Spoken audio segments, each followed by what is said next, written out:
another hair stroke tip is this, no? A lot of artists tend to have a solid or tend to have solid ends instead of, ends that taper off as very, very thin. Tapos dito sa gitna, it's kind of thick. So, an exercise that you can do, and it's what I do also, is I make some dots as practice and make sure that the dots in the middle of your pattern are the ones that are thick, yung nasa middle.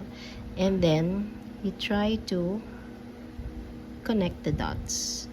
And you can observe as well that as you go towards the middle, mas makapal yung stroke.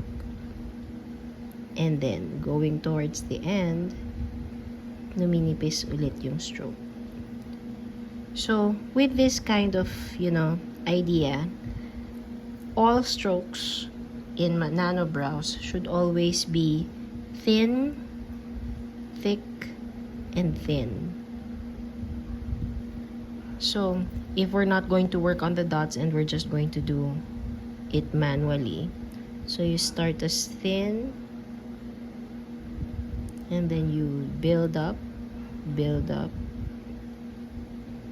build up,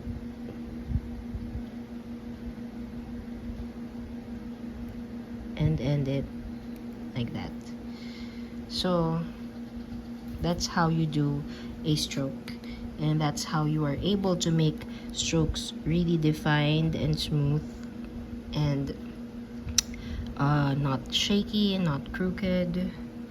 This one is machine work, and then as you can see as well in this work, there's highlighting, meaning we try to define what should be even more thicker. And then towards here, towards the head, there's the thin middle section and the thin section. So if you can work with that and you can practice with that, you would be able to achieve polished strokes, polished hair strokes, and polished brows. That's all.